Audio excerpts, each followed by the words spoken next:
'Tis the season. Oh, you got that right. We got family get-togethers, we got catching up with friends, we got holiday decorations, elaborate meals. Truly the most wonderful time of the year. No, Jimmy, that's not what I'm talking about. I'm talking about the season that a lot of people probably dread.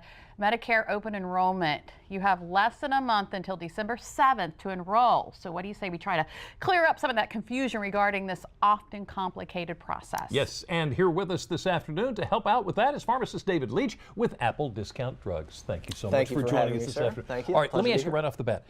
What happens during the Medicare open enrollment? Okay.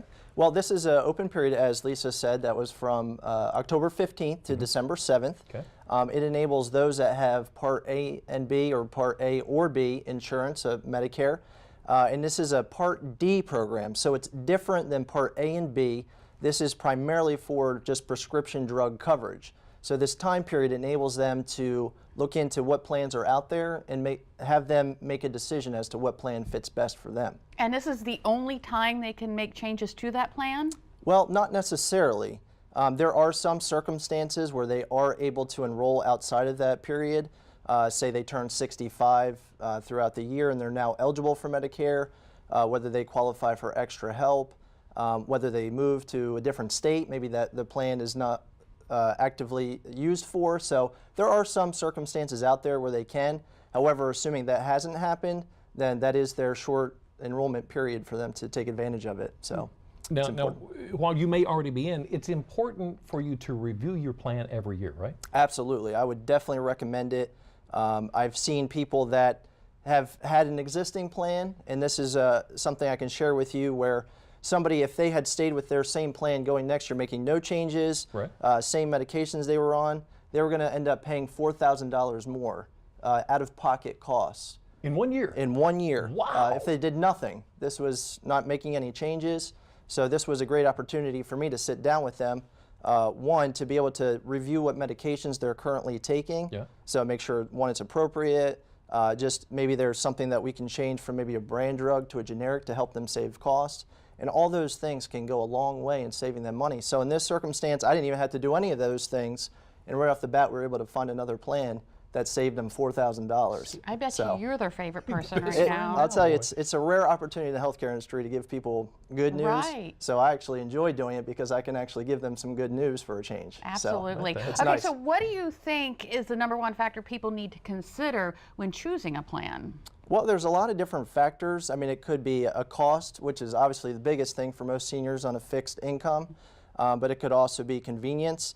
We get this question a lot. Well, am I still able to come here if I choose this plan? Because a lot of times there's certain plans out there where they really push for mail order pharmacy, or they might have to be pushed towards a specific chain or something along those lines, and they might not understand that if they do that, their plan might limit them or cause them to pay extra.